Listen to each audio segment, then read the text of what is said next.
Okay, another type of counting that we're going to look at is when there is no overlap between those sets.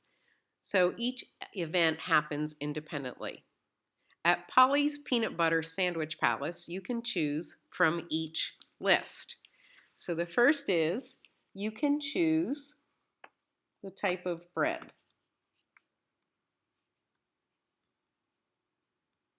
And from that you get white or wheat. So you get two choices. The next thing you're going to choose is the type of peanut butter.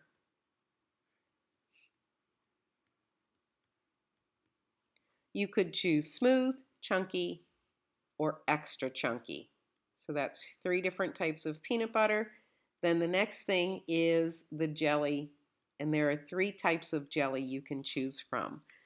So when asked how many different peanut butter and jelly sandwiches are there at Polly's Peanut Butter Sandwich Palace, that is 2 times 3 times 3, which is 18 different sandwiches, meaning I might have white bread with smooth peanut butter and strawberry, which would be different than white bread with smooth with grape jelly, white bread with smooth with raspberry. So those are the 18 different combinations of bread, type of peanut butter, and jelly in that example.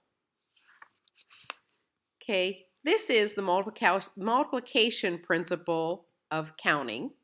And it says that if a task consists of a sequence of choices in which there are P selections for the first choice, Q selections for the second choice, and so on, then the number of different ways in which the task can be done is found by multiplying P times Q times R, whatever those tasks might be. So for example, if you went to one of the local restaurants, I've seen them advertised on TV, like, oh gosh, maybe it was TGI Fridays or something. They had a choice. Two people could choose from 4 appetizers,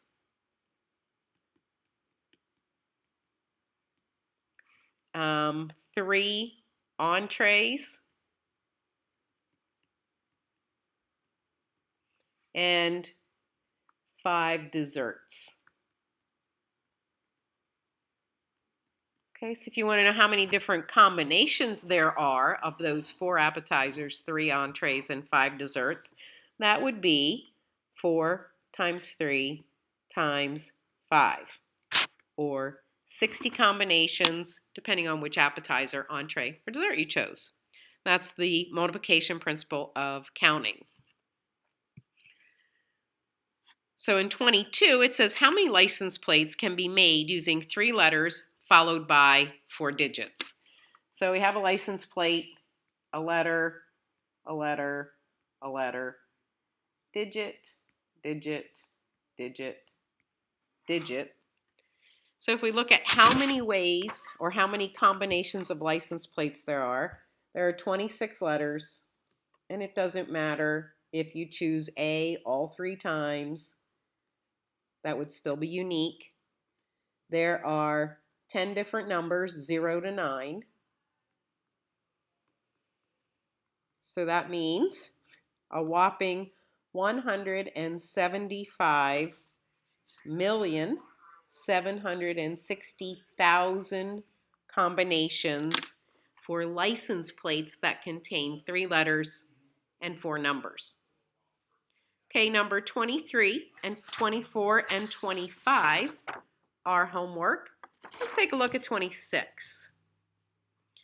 26 asks, in how many ways can the letters in the word sequoia be arranged so that the Q is the 4th letter and the last letter is a vowel?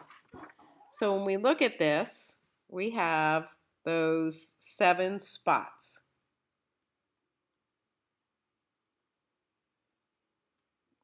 Okay, the first thing we have to consider is that the 4th letter is a Q.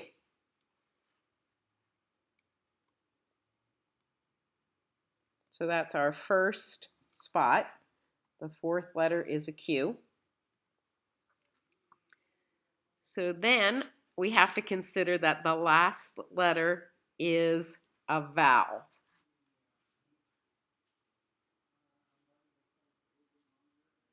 So when we look at what are the possibilities for vowel, E, U, O, I, A. That's our second choice. So I will have 5 to choose from for that spot. So now I've taken out the Q, I've taken out one of the vowels. I can go back up to the first letter, and then I have, if I'm choosing, there will be 5 left to choose, then 4, then 3, then 2, and finally just 1 letter left. When I multiply that all together, I'm going to get 600. Because the Q is already taken. It's taken out of the mix in the beginning. There's only one Q. Okay, let's take a look at number 28. It's a little more interesting. How many non-repeating odd 3-digit numbers are there? Okay, so I have a 3-digit number, and I want it to be non-repeating. I want it to be odd. So to ensure that it's odd, I'm going to go to that last spot first. This is going to be my first spot to make sure that it is odd. How many choices are there of odd numbers for that spot? 1, 3, 5, 7, 9. So that's going to be 5 possibilities. So now, when you go back to the first spot, it can't be a 0. It's non-repeating, so it can't be the last number.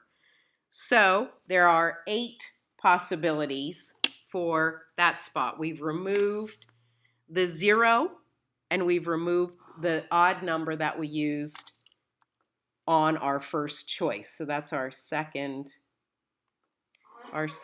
choice. It's not 0 because it wouldn't be a 3-digit number, and it's not the last number.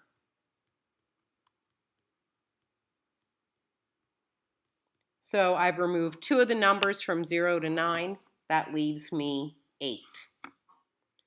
So I have 320 possible non-repeating odd 3-digit numbers. Okay, 29, 30, 31 are homework. Let's go down to 32. I'll try to draw a picture with this one because I thought this one was a little confusing. Okay, so for 32, it says use the idea of the complement of a set to help with some of these questions. So in 32, it says if you toss a fair coin 7 times, how many different results could occur? So the first time you toss it, it could be heads, could be tails. Second time, again, heads, tails, third, fourth, and so on. So 2 choices to the 7th power, 128 different combinations. So the first time you flip the coin, it might be heads. The second time might be heads. Third time, heads. Fourth, fifth, sixth, 7th. Okay, that's one combination. The next trial, the first one could be tails, and the remainder could be heads.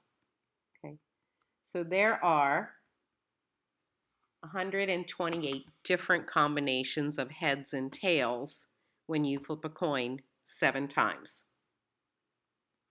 Now B says, in how many ways could you obtain at least 1 head? And I thought this was a little confusing. How many ways can you get at least 1? So you're flipping the coin 7 times. 1, 2, 3, 4, 5, 6, 7. If you get tails in all but one of those flips, then you will have gotten at least one heads. So there's only one way to obtain all tails and no heads.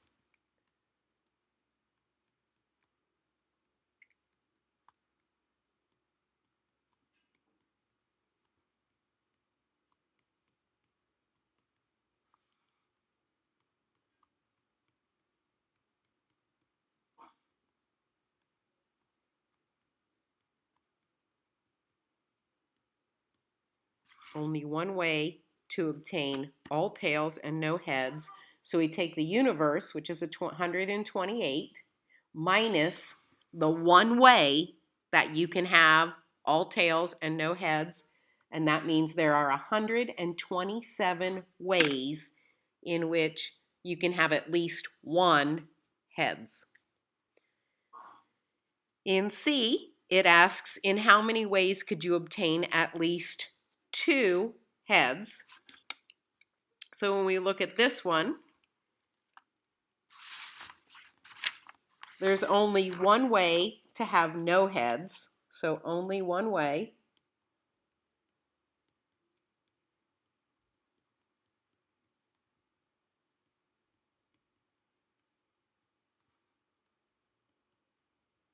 That's from before. And there are 7 ways to have only one. So 7 ways, meaning I could have heads in the first, second, third, fourth, fifth, sixth, or seventh position. So there are 7 ways to have only one.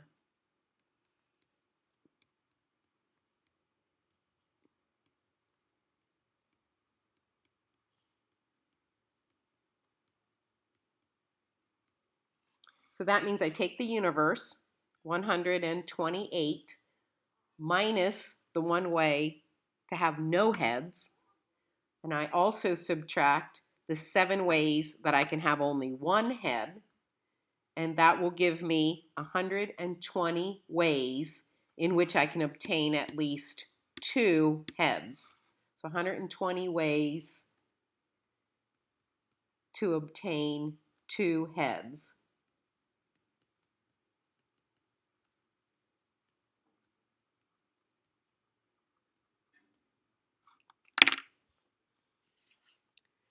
In D, then, it says, in how many ways could you obtain at least one of each?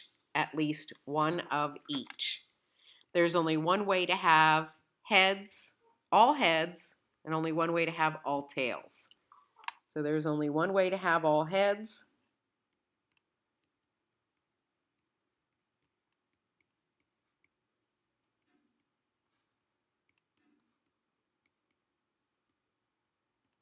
And there's only one way to have all tails.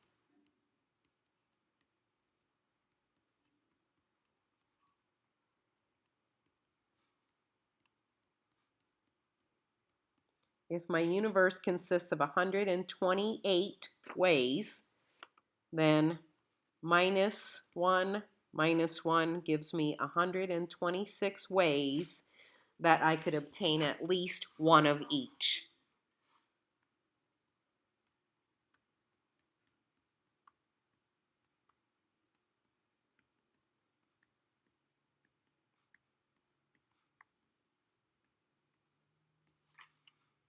Okay.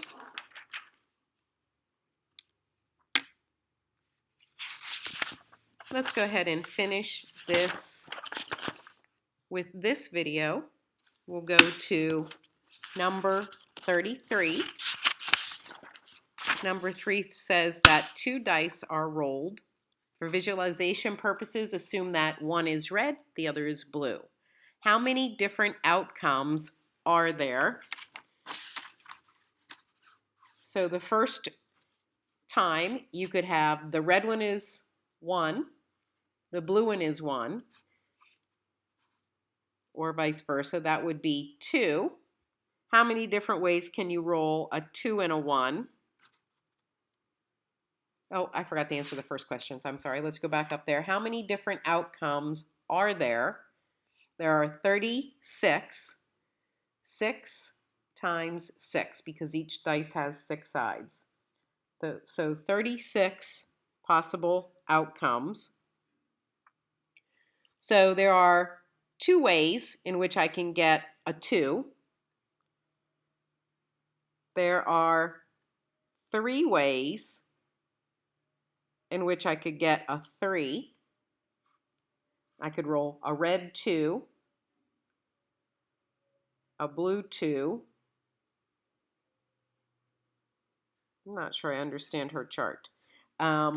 Here's how it gets filled in. I think when I roll a red 3 and a blue 1, I get a 4. When I roll a red 4 and a blue 1, a 5.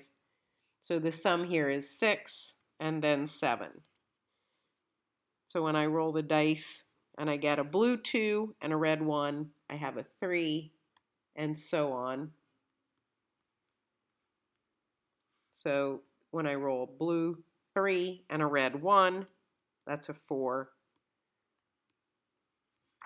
And of course you can see that pattern at this point, where these are the possible outcomes from rolling 2 dice.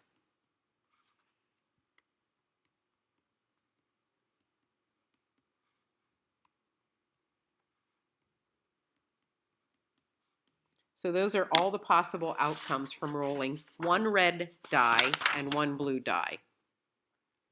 The question is, in how many ways can a sum of 7 be rolled? So if you look up this diagonal, you'll see that there are 6 ways in which you can get a sum of 7.